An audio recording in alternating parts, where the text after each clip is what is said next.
잘큐제TV에 오신 전국의 학부모 여러분 안녕하십니까? 오늘은 그 영어 과목에 대해서 어떻게 공부를 시켜야 수능까지 무사히 잘 통과해서 지금 절대평가에 있는 1등급을 맞고 넘어가느냐, 이제 그 부분에 대해서 설명을 드리도록 하겠습니다. 제가 유튜브를 시작하고 그 전국의 각 여러 곳에서 그 어머니들이 그 영어 교육을 어떻게 한다는 게 이제 댓글을 통해서 대충 이제 알았거든요.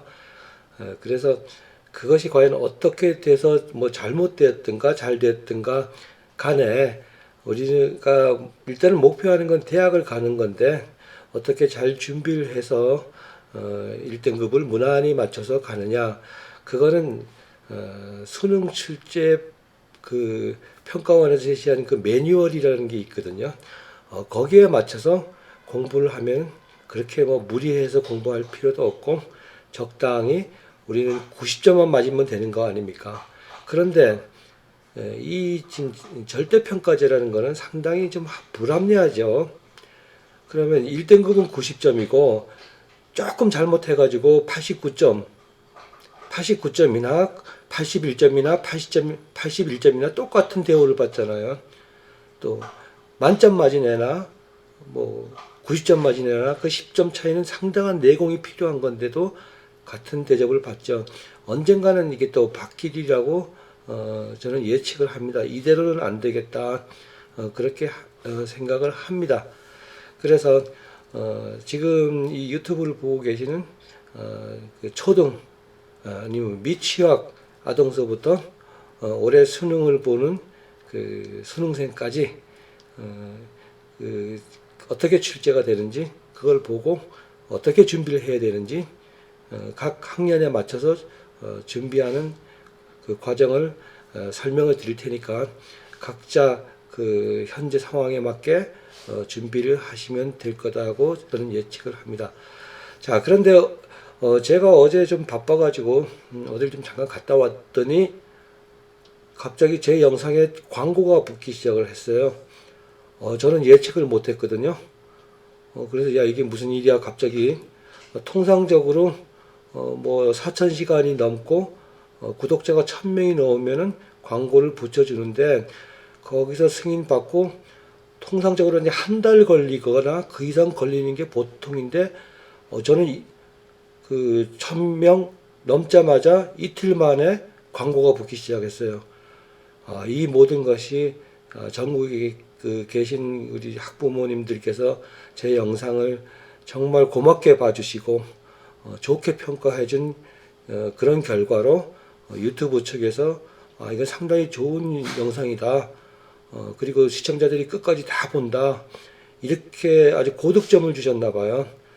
그래서 단 이틀 만에 이렇게 그 광고가 붙기는 드물다. 이거 모두 우리 저 시청자님의 그 덕택이다. 저는 아주 굉장히 감사했고 기분도 상당히 고무돼 있어요. 그래서 기분 좋다. 진짜 기분 좋거든요. 일단 정말 그 시청자 학부모님들께 제가 한번 감사의 인사를 드리겠습니다. 감사합니다. 그래서 저의 그 목표는 이 유튜브 그 광고가 얼마가 붙는지 모르지만 제가 얼핏 듣기에 이렇게 한번 보면은 뭐 1원, 2원 뭐 별별 얘기가 다 있는데요. 저는 그 좋은 영상, 좋은 컨텐츠를 우리 시청자님들께 제공을 하고 거기에서 광고 수입을 가지고 전국의 그 유기견들, 거의 유기견들은 사상충에 걸려 있거든요. 사실 우리 지금 무화기 치료하는데도 사상충 치료를 해주는데 80만 원, 다시 이게 중성화 수술하는데 30만 원, 그래서 110만 원이 들어갑니다. 저보고 미쳤다 그럴지 모르지만은 지구상에는 인간만 살아가라는 지구가 아니거든요. 다 같이 어울려서 즐겁게 살아가야 되는데 어떻게 보면 제 그냥 놔두면 2년 안에 심장마비가 와서 죽습니다. 그래서 치료를 하고 있는데요.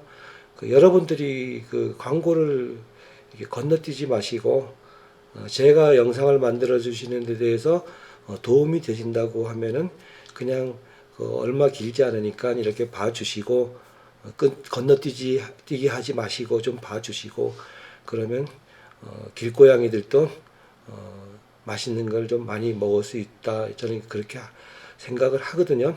사실 길고양이들 불쌍해요. 도시화가 돼가지고 사방 빌딩 숲인데 어디 가서 물 한 모금 먹을 데 없어요. 한번 이렇게 둘러보세요. 어디 물 한 쪼가리가 있나. 또 요즘같이 이렇게 가물고 비 한 번 안 오고 더울 때는 고양이가 갈 데가 없어요. 물 먹으러 갈 데가. 그러면 얘네들은 신장이 제일 먼저 망가진대요. 그러면 얼굴이 어디서 얻어 터진 것처럼 방탱이가 돼가지고 이상한 얼굴을 하고 다녀요. 불쌍하죠. 우리가 이렇게 도시화해가지고 시멘트질만 좀 덜 했으면 그 고양이라는 생물도 좀 어디 가서 이렇게 물도 좀 먹고 그래야 되는데 그래서 저는 팔자가 그래서 그런지 몰라도 얘네들 물을 안 주면은 절 기다려요. 밤만 되면은 또 얘네들이 또 시간밥을 먹습니다. 또 그 시간 맞춰 안 가면 사방을 떠돌아 다녀요. 그래서 한 10분, 20분만 늦으면은 저쪽에서 막 달려와요. 애옹애옹 하고 울면서. 그러니까 제가 차마 외면을 못하죠. 그래서 제가 자리를 비울 때는 잘하는 친구들한테 부탁을 해요. 물 좀 내 대신 달라. 근데 그게 세상에 공짜는 없죠. 그래서 여러분들이 다른 거 말고 그냥 광고만 좀 잘 봐주시면은 그래도 일정 수입이 나오니까 그걸로 제가 경비도 쓰면서 또 좋은 유튜브 이 컨텐츠에 그 영상을 만들고 그랬으면 좋겠네요. 사실 이 영상 하나 만들려면 6시간 정도 걸려요. 혹시 잘못된 거 없나 검토를 다 찍다가 뭐 잘못되면 다시 찍어야 되고 그래서 여러분들이 그렇게 좀 협조를 해주시면 전 더 용기를 내서 여러분들한테 좋은 컨텐츠로 다가가도록 하겠습니다. 그래서 뭐 구독자가 한 10만 명 정도 넘으면은 저는 이제 오래전부터 수년 전부터 한번 아프고 난 다음부터 이 학원 비슷하게 이렇게 안 하려고 그랬거든요. 이제 그만하고 그런데 전국에 이렇게 유튜브를 제가 공개를 하고 나니까 사방에서 어떻게 보면 그 병원으로 환자 비슷하게 고통을 호소하고 그랬는데 또 외면을 할 수 없는데요. 일종의 공부도 제가 이제 의사라면은 그리고 문제가 있고 힘들어하는 아이가 있으면은 환자라고 보면은 이 세상에서 제일 훌륭한 의사는 왕진 가는 거거든요. 그냥 앉아서 하는 것보다. 저는 어렸을 때 이렇게 왕진 오는 의사들이 있었어요, 집으로. 근데 지금은 그런 거 없잖아요. 그래서 전국을 찾아다니면서 제 도움이 필요하다면 가서 도와줬으면 좋겠어요. 그래서 내일은 정선으로 갑니다. 정선으로 가서 1박으로 쭉 한번 돌고 올 거거든요. 물론 길고양이나 얘네들은 오늘 저녁에 밥을 충분히 넣고 물도 충분히 넣고 그 재활용 그 아파트 박스에 들어가서 물통도 확보해야 되고 그래서 쭉 해놓고 갔다가 올 겁니다. 근데 이틀을 못 비워요. 이틀 비울 때는 사람을 사야 됩니다. 그래서 하여튼 오늘은 굉장히 기분이 좋습니다. 그래서 오늘 영상에서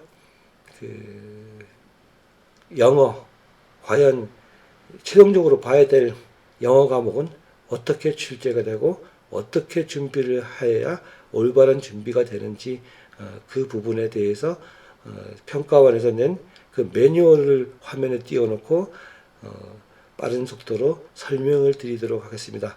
자, 그럼 설명을 드리도록 하겠습니다. 자, 평가원 매뉴얼입니다. 시험의 개념. 근데 이게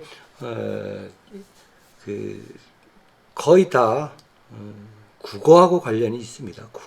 국어를 못하면 지금은 영어를 못하는 시절이 됐어요. 예전에는 애들이 국어를 어느 정도 해왔는데 시간이 흐를수록 점점 국어 능력이 떨어지기 때문에 이거 큰일 났어요. 그래서 제가 읽어드리겠습니다. 외국어 영역 시험은 대학 수학에 필요한 영어 사용 능력을 측정하고 동시에 고등학교 교과 과정에서 뭐 어쩌고 저쩌고 이렇게 했어요. 대학에 가서 그 원서를 잘 읽도록 이렇게 영어 공부가 되도록 준비를 한 애들이 그런 걸 테스트를 한다는 겁니다. 그래서 실생활에서 사용되는 영어 대화나 담화를 듣고 이해하는 능력, 그 다음에 문맥의 자연스러운 영어 표현 능력. 이거는 그 보통 영어 공부를 할 때 그 영어권에서 가장 표준화된 걔네들 어법에 맞는 그 정통 영어를 구사할 수 있냐 그거를 묻는 겁니다. 그다음에 다양한 종류의 지문을 읽고 이해하는 능력. 요즘 애들은 여기서 큰 문제가 생겨요. 다양한 종류, 뭐 과학 지문이라든가 이 영어 지문, 여러 가지 지문을 지금은 번역을 하는데 애들이 다 번역은 해요. 근데 내용을 이해 못해서 문제가 틀립니다. 그래서 글의 구조 이해 및 요약 능력, 이것도 언어죠. 국어. 측정함으로써 쓰기 능력, 이것도 국어고요. 그 다음에 의사소통 기능을 중심으로 유창성과 함께 정확한 언어 사용 능력을 테스트한다. 그 수능 영어의 가장 핵심은 바로 여기에 있습니다. 의사소통 기능. 지엽적인 걸 안 내겠다는 거예요. 그래서 뭐 서로 대화가 가능하다. 쉽게 말하면 서로 의사를 소통할 수 있느냐. 여기에다가 방점을 두고 출제를 하는 겁니다. 그 다음에 내용 영역을 보면 내용 영역 이해 기능인 듣기와 읽기 그리고 표현이 기능인 말하기, 쓰기 이 네 가지 영역으로 이렇게 시험을 보는데요. 그 다음에 듣기는 뭐 애들 이거 주는 거니까 더 이상 언급할 필요는 없고요. 그 다음에 말하기 대화나 담화를 듣고 이것도 뭐 거의 다 맞추는 거니까. 그 다음에 읽기 여기서 문제가 됩니다. 그 지문이 과학, 음악, 문학, 실용문, 시사적인 내용 등 다양한 소재의 글을 신속하고 정확하게 읽는 능력을 측정한다. 그래서 사실적 이해력과 추론적 이해력을 하는데 이거 다 지문 안에서 근거가 다 있는 얘기예요. 근데 그 지문을 이해를 못하니까 지금 현재 고3들이 가장 고통을 받는 빈칸 완성이라든가 문장 삽입, 문장 끼워 맞추는 거 이걸 못하는 겁니다. 쓰기, 문장과 문장의 논리적인 흐름을 파악하는 능력과 문단의 내용을 요약하는 능력. 이건 책을 많이 읽지 않으면 못합니다. 더덕 버벅 거리다가 시간 다 갔거든요. 그 다음에 어휘 및 문법성 판단력. 어휘 및 문법성 판단력은 대학 수학에 필요한 영어 단어의 의미를 정확하게 이해하는, 그러니까 명사보다는 부사나 형용사 주로 이런 게 중요하다는 얘기죠. 동사나. 그래서 문맥의 단서를 활용하고 신속하고 정확하게 유추를 해낼 수 있는 사고력을 측정한다. 이것도 평소에 국어 독서가 없으면 힘들어요. 그래서 문법의 단순한 암기력보다 이건 고등학교 내신에 주로 나오는 거고요. 담화나 문단 전체적 의미나 문장 사이의 의미적 관련성을 고려하여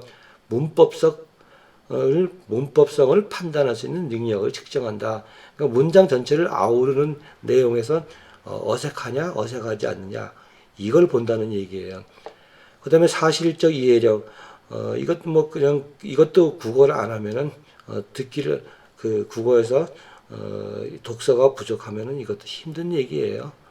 번역은 하는데 그게 힘들어져요. 그 다음에 추론적 이해력, 이것도 역시 뭐 대화, 담화, 문단에 표현된 내용과 전개 방식의 사실적 이해에 근거하여 이 말을 상당히 어렵게 했는데요. 이것도 논리적 추론을 해낼 수 있는 능력. 그래서 뭐 논술을 하라는 얘기는 아닙니다. 무슨 영어 논술이에요. 이것도 역시 독서를 할 때 터득이 된다. 그러지 않으면 힘들다. 이런 말입니다.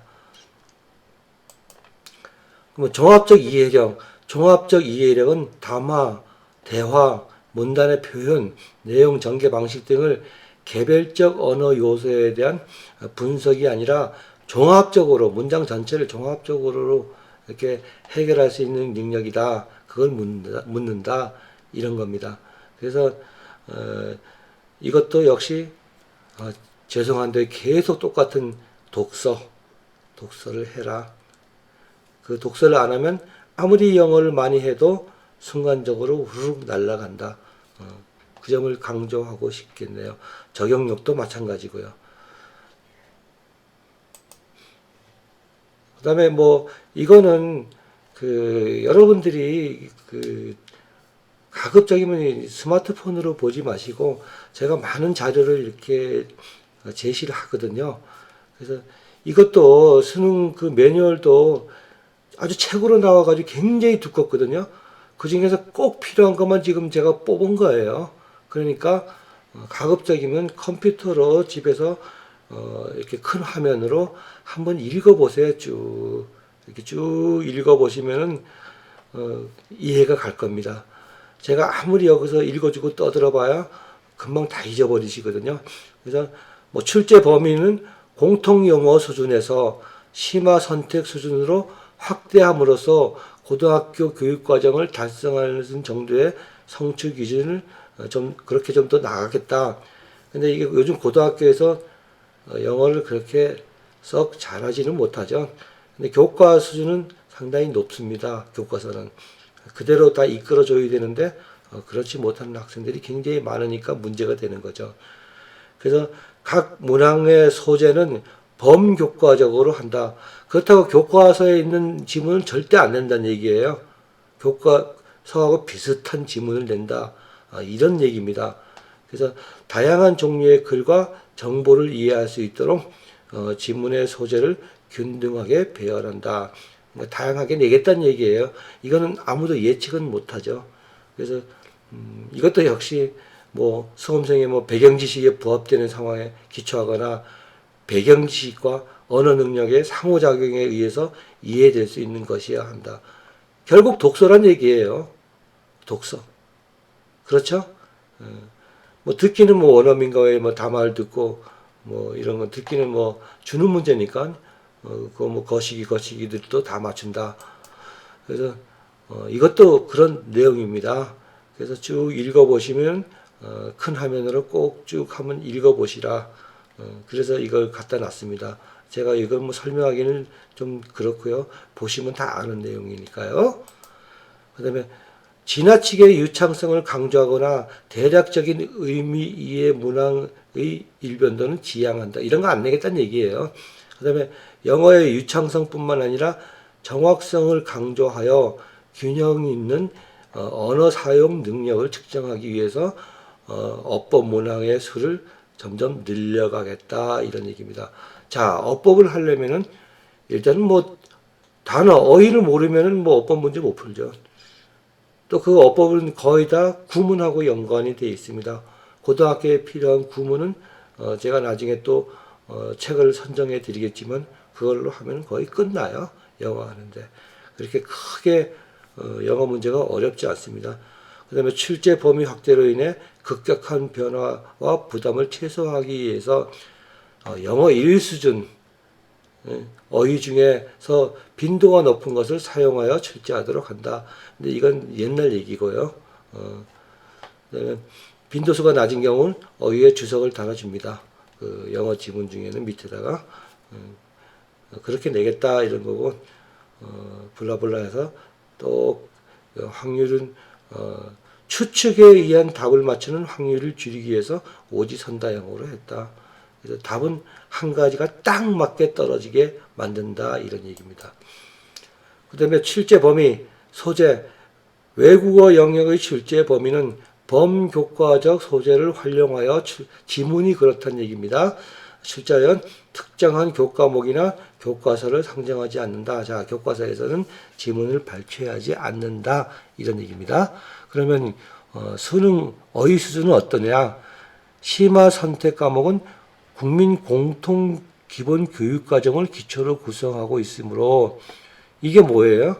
교육부에서 정해진 어휘가 있어요. 그게 이제 그걸 주로 위주로 내는데 거기에 대해서 한 가지 뭐 동음 다의어 여러 가지 뜻 한 가지 단어에서 그런 걸 많이 이용을 하겠죠. 그래서 사용 빈도수가 높은 어휘를 중심으로 어휘 수준을 높임으로써 수험생의 부담을 크게 증가시키지는 않도록 한다. 근데 요즘은 또 그렇지도 않아요.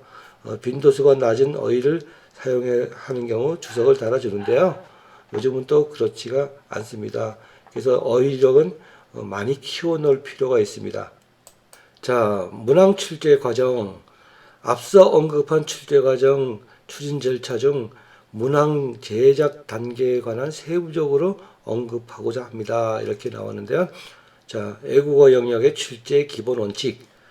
외국어 영역의 교육 과정의 내용을 정확하게 이해하여 이에 부합하게 출제를 한다.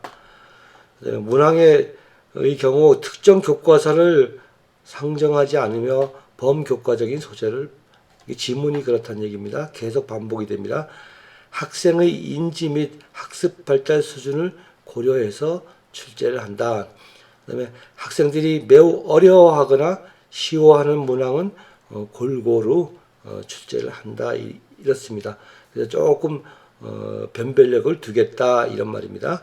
그다음에 측정하려고 하는 내용과 행동 영역을 정확히 측정하도록 문항을 출제를 한다.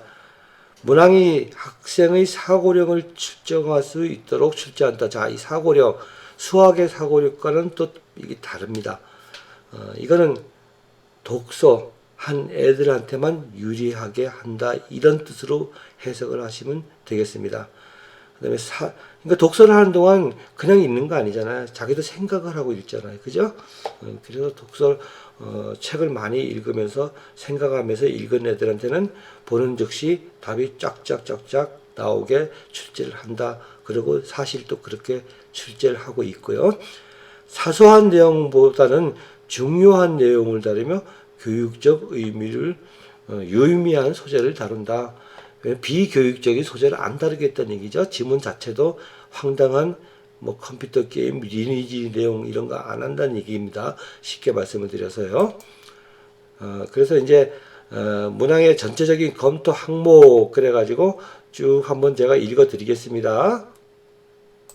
자, 그래서 첫 번째 교육과정의 내용과 수준을 벗어난 문항은 없는가. 자, 전번에 수학을 올려드렸는데 똑같은 내용입니다. 출제 범위에서 벗어난 문항이 있는가. 문제 출제를 해놓고 계속 이 점을 검토한다는 얘기죠. 그래서 고등학교 교육과정을 정상적으로 운영하는데 기여할 수 있도록 출제가 되었는가. 그 다음에 일부 교과서에만 수록된 내용은 담고 있지 않는가. 그래서 교과서에서는 안 낸다는 얘기잖아요. 그죠? 그러니까 전체적으로 공부를 골고루 하라는 얘기예요. 교과서만 해서는 안 된다. 그 다음에 기출 여부, 시중 참고서나 모의고사, 학원교재, 신문 뭐 이렇게 등등 이미 대한민국에 나와 있던 어떤 문제와도 중첩이 되지 않도록 유의를 한다. 이런 말씀입니다. 그 다음에 출제 원칙 준수, 뭐 이거는 뭐 그렇고요. 그래서 시간은 1분당 한 문제당 1.4분 1분 한 30초 내에 풀 수 있는 문제를 내겠다. 그런 뜻입니다. 또 지나치게 쉬운 문제는 없는가, 또 어려운 문제는 없는가, 뭐 이건 다 한번 쭉 읽어보시고 한번 보면은 뭐 크게 그다음에 뭐 사용된 대화 담화가 명확한가, 명확하고 깔끔한가 쉽게 말하면 그런 말을 적어놓은 겁니다. 같은 내용으로 계속 이해가 전개가 되네요. 그래서 뭐 문법적인 오류가 있는가 당연히 그렇겠죠. 그다음에 절차상 오류가 있는가, 철자에 오류가 있는가, 스펠이 빠진 게 있는가 그런 것만 집중적으로 보겠다는 건데 하나 빠지면 또 난리를 치죠. 그래서 단서가 너무 많이 제시되어 있는 내용을 모르는 수험생도 정답을 맞출 가능성이 있는가 이렇게는 안 내겠다는 얘기죠, 그죠? 그다음에 대화나 담화에서 단서의 위치가 어느 한쪽으로 치우쳐져 있는가. 자, 이거는요, 흔히 이제 스킬이라 그러죠. 리딩 스킬, 그래서 뭐 독해 비법, 그런 거 학원에 많이 하잖아요. 그런 거에 그런 걸로 이렇게 문제를 풀 수 있도록 만들지 않겠다는 겁니다. 전에는 그렇게 거의 무시하고 했는데 지금은 거의 뭐 그 영어 실력보다는 스킬적으로 자꾸 유도를 하고 그러니까 그렇잖아. 영어 선생님이 이렇게 한글로 보내가지고 이거 맞지 이렇게 하는 거야. 뭐 그러니까 듣는 애들은 그렇구나 대단하네요 하고서 무슨 큰 도라도 득템을 해도 한 것 같이 그렇게 공부한 놈들은 망하게 내겠다 이런 겁니다. 그래서 그런 스킬은 배우지 말아라. 그래서 정 영어가 하다 할 게 없는 애들이 스킬을 해도 괜찮아요. 근데 80점, 70점 나오는 애가 무슨 스킬로 해가지고 90점 맞겠다? 이건 꿈 깨세요. 절대로 그런 문제 없습니다. 뭐, otherwise, 뭐 이런 단어가 들어간 뒤에 답이 있다. 이런, 그런 영어에, 국어에 뭐, 그러나, 뭐, 그래서, 뭐 이런 거 찾아라. 이런 거 지금 국어나 영어나 그런 문제는 안 내겠다는 얘기입니다. 그래서 그런, 스킬 배우느라고 7, 80점 있는 애들이 시간을 낭비하지 마시기 바랍니다. 이건 저는 옛날부터 이 점을 아주 철저하게 주장을 해왔던 거거든요. 그렇게 시키지도 않았고요. 그다음에 읽기 지문에서 단서의 위치가 어느 한쪽으로 치우쳐 있는가 이것도 똑같은 얘기예요. 스킬 하지 말라는 얘기죠. 그다음에 또 이건 그냥 읽어보시면 뭐 다 아는 얘기입니다. 쭉 문제를 잘못 만들지 않겠다. 제대로 공평하게 내겠다. 이런 얘기입니다. 이것도 마찬가지고요. 이건 뭐 그냥 상식적인 얘기고요. 한번 쭉 부모님들은 한번 읽어볼 필요가 있다. 그런 겁니다. 그 다음에 뭐 듣기 말하기의 문장을 갖다가 이렇게 가져오는 거, 뭐 그냥 한번 읽어보시면 됩니다. 그렇게 뭐 특별한 지식은 아니니까요. 여기서부터 이제 어휘의 유형이라 그랬어요. 어휘의 유형. 자, 그러면 문맥상의 의미풀이를 요구하고 있다. 자, 빈칸에 어휘 넣는 건 문맥상으로 판단해서 집어넣어야 되는데 이것도 크게 지배하는 건 독서 능력이죠. 그렇죠? 예를 들면은 사과, 배, 포도는 다른 말로 다 아우르는 어휘가 뭐예요? 과일이잖아. 프루트. 그걸 그렇게 묻는다는 거예요. 그래서 전체적으로 다 알아야지 답을 맞춰낼 수 있는 거. 그래서 단어나 표현의 다양한 맥락에서 여러 가지 의미를 가지고 있어야 된다. 그러니까 단어가 여러 가지 뜻이 있잖아요. 그래서 그걸 정확하게 문맥상으로 맞춰내야 된다는 거죠. 그래서 한 단어에서 중요한 어의 뜻이 여러 가지가 있는데 한 개만 이렇게 알았다가는 낭패를 당한다. 이런 거죠. 문단 전체를 이해하여야 해결할 수 있는 문항으로 출제해야 의미가 있다고 할 수 있다. 이것도 독서란 얘기입니다. 일단은 책을 많이 읽어야 영어를 번역해 놓고도 전체적인 뜻을 알 수가 있는 거죠. 전체 내용에 대한 이해를 바탕으로 유추할 것을 또 요구하고요. 또 밑줄로 제시되는 표현의 경우 학생들이 쉽게 알 수 없는 관형적인 표현이 제시되는 경우도 있다. 이건 뭐 구문 같은 거 그런 거겠죠. 그래서 흔히 쓰이는 일반적인 표현이지만 제시되는 상황에 따라 의미가 완전히 달라지는 경우 그 특정 상황에서 의미를 파악하도록 요구하는 경우 이렇게도 이런 문제도 낼 수 있다 이런 뜻이고요. 관형적인 표현이 제시되는 경우에는 글을 읽지 않고도 학생이 그 의미를 쉽게 알 수 있는 표현에 배제하는 것이 바람직하다. 거의 공식적으로 풀거라 이런 짓 하지 말라는 얘기입니다. 자, 이해하셨나요?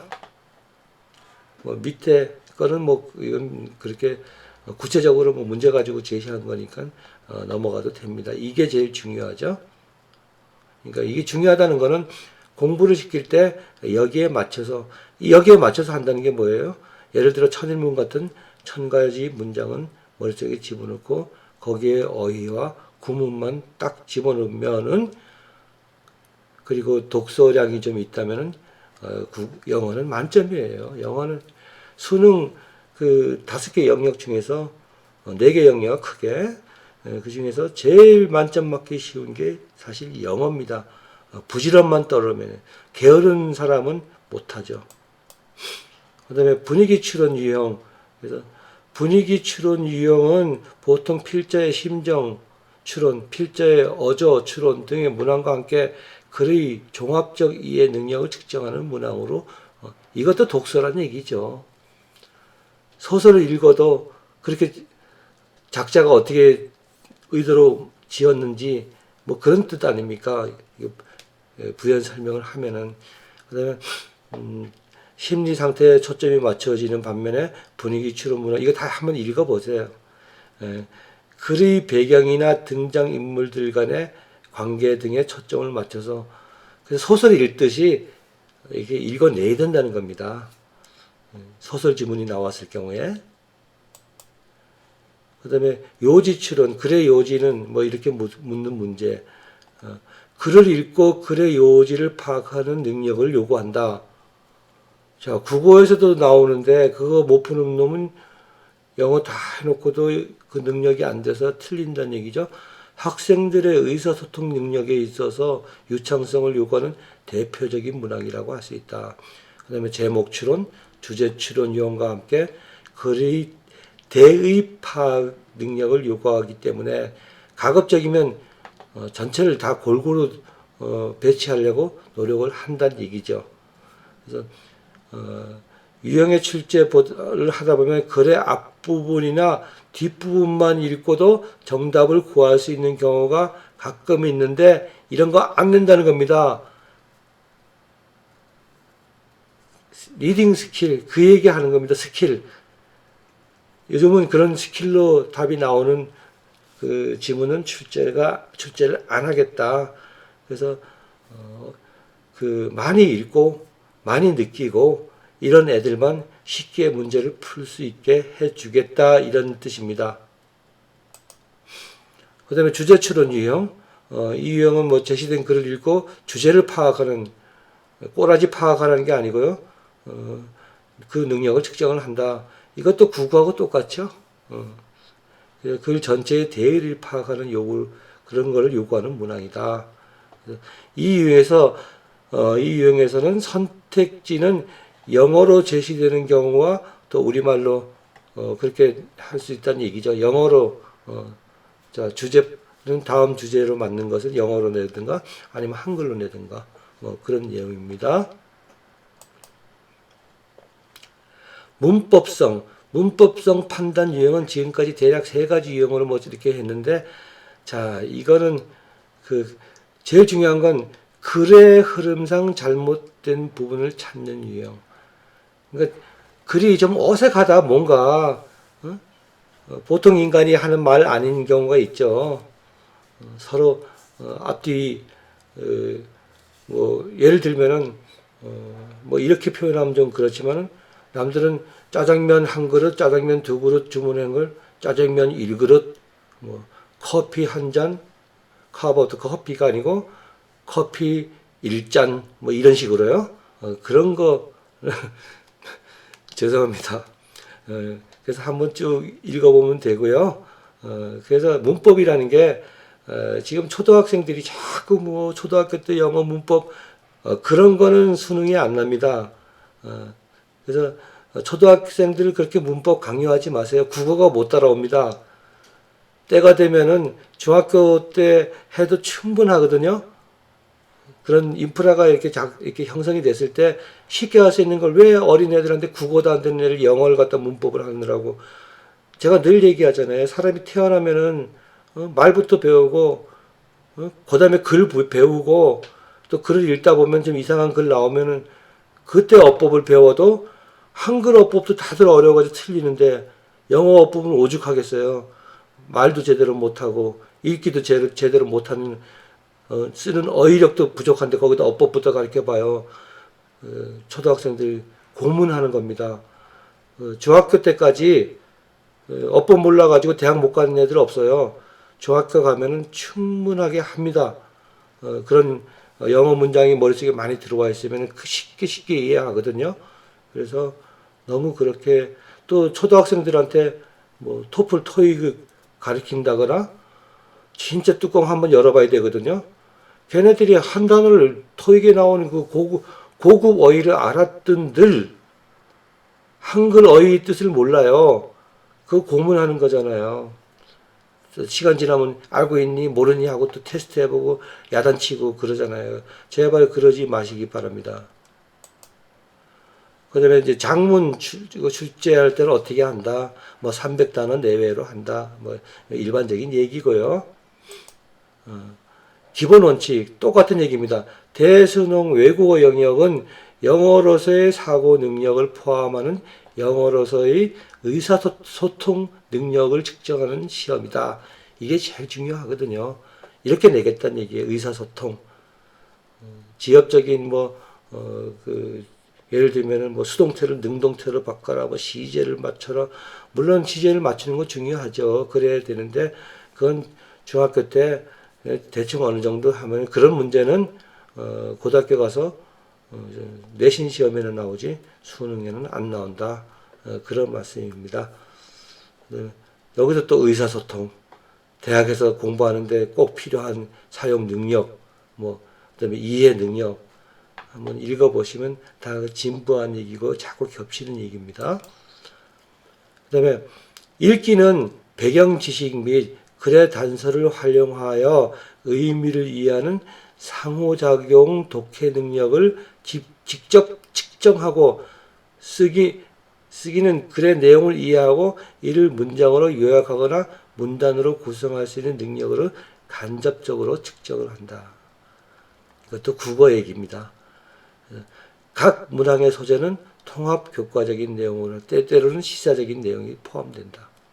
시사적인 내용. 그러니까 교과적인 범위로 국어하고 똑같습니다. 범교과적입니다. 그다음에 빈칸 채우기. 요즘 애들이 제일 많이 틀리는 빈칸 어려워요.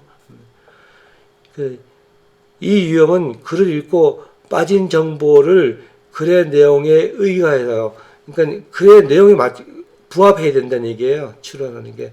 그래서 글의 내용만 알면은 제대로 이해를 하면은 너무너무 쉬운 문제인데 요즘 애들이 독서 능력이 없어가지고 다 해석해 놓고 올바른 어휘를 못 집어넣습니다. 이거 집어넣어도 조금 이상하고 저거 집어넣어도 이상하고 맞나 틀리나. 전에는 이거 다 주는 문제였거든. 전에 애들한테는 구어 넣기 유형, 단어 넣기 유형. 그래서 결론은 어휘가 굉장히 중요하다는 얘기죠. 그렇죠? 어휘 없이 영어가 안 되잖아요. 근데 단어 시험 해주는 학원이나 이런 데 있으면 저는 보내겠어요. 근데 그런데 있어도 안 가죠. 쉽게 말하면 장사가 안 되죠. 애들이 안 오니까. 골치가 아프니까 안 가는 거예요. 제일 중요한 건데 단어 다 빼놓고 가서 독해한다고 진짜 생쇼를 하고 있어요.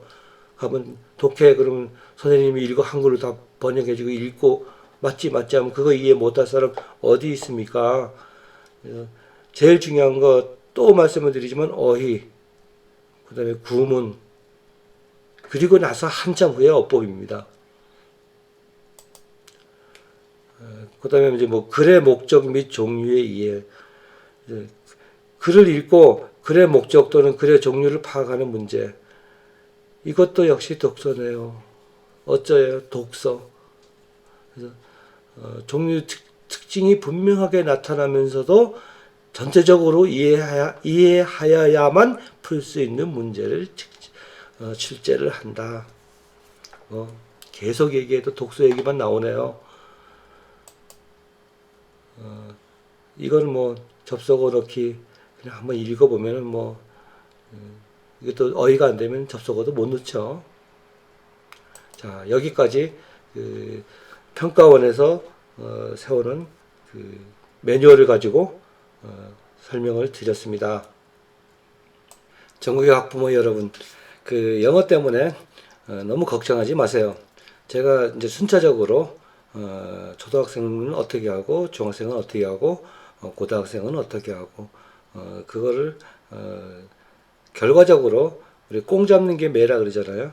나중에 고등학교 가서 내신 1등급 받고 그다음에 그 수능에서 영어 만점 받고 이것만 하면 되잖아요. 그러니까 너무 어려워할 필요 없습니다. 영어는 부지런만 떠오르면은 충분히 할 수 있으니까요. 거의 그 지적 능력과는 큰 관계가 없습니다. 부지런만 떠오르면은 그렇잖아요. 그 예를 들어서 그 아이가 입학해서 그 한 반에 한 35명이잖아요.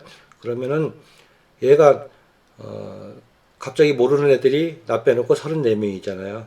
그런데 시간이 조금만 지나면은 그 아이의 그 같은 반에 있는 애들은 이름을 다 알게 되잖아요. 요즘 뭐 명찰을 다는지 안 다는지 모르겠지만은 그러면은 그 아이가 이렇게 맨날 그 이름 써가지고 몽타지 그래서 이렇게 생긴 애는 뭐 김미자, 뭐 이영자, 쟤는 영자야 이렇게 암기 안 하잖아요. 매일매일 관심 있게 보게 되면은 한순간에 한 반에 있는 애들 이름을 다 알게 되잖아요. 누가 그 명찰 봐가면서 얼굴 봐가면서 그 애들 이름 애는 애들이 있을까요? 약간 이렇게 이상한 애들 빼놓고는 없을 거예요. 자주 보면은 다 암기하잖아요. 다. 그러니까 암기가 아니라 인식이 되잖아요. 영어는 인식이거든요. 그래서 너무 걱정하지 마시고, 제가 그 제시하는 거 그렇게 많은 양 아니니까 최소한도 그것만 하면은 다 1등급 받습니다. 근데 뭘 하는지 모르지만 그 과정에서 이상한 것들 많이 하더라고요. 그러니까 영어가 싫어지고 힘들어지는 겁니다. 편하게 갑시다. 자, 제가 내일은 이제 정선으로 가는데 이유가 있어요. 그쪽에는 너무 골짜기 뭐 귀농한 집 애도 있고 그런데 어디 책 하나 살 데가 없어요. 서점도 없고 그냥 방치돼요. 걔네들한테 인터넷 들어가서 책 주문하는 방법도 가르쳐주고 그리고 공부하는 순서도 좀 가르쳐주고 그렇게 조금 도와줘야 얘네들도 희망을 가지고 공부를 하거든요. 그래서 큰 도시 지역하고 차별이 없도록 해주기 위해서 가는데요. 진짜 목적은 또 따로 있어요. 그 집에서 키우는 요즘 보면 이게 댕댕이라 그러나요? 요즘 애들은 뭐 개를 갖다 댕댕이라 그러더라고요. 한 마리씩 키워요. 드디어 그 개들한테는 위기의 계절이 다가왔습니다. 날씨가 점점 더워집니다. 그 농촌에 있는 그 다는 아닌데요. 일부에서는 집에서는 자기가 키우던 개를 이렇게 쩝쩝합니다. 제 기준으로 봤을 때는 너무나 기가 막힌 일이에요. 그리고 걔네들 거의 다 사상충에 걸려 있어요. 그래서 새끼 때 이렇게 난 지 얼마 안 된 애들은 사상충 약도 좀 먹여주고 그리고 저로선 보람 있게 갔다가 올 겁니다. 근데 공짜는 아니에요. 그 갔다 오면은요 때가 되면은 진짜 맛있는 찰옥수수가 택배로 와요. 저는 그게 그렇게 맛있어요. 그리고 또 때가 되면은 각종 나물도 보내주시고 저는 그게 제일 행복이에요. 그래서 아이들한테 일부 아이들한테는 제가 이제 필요한 존재이기도 합니다. 일단 갔다 와서 또 본격적으로 이제 차분하게 글을 올리도록 하겠습니다.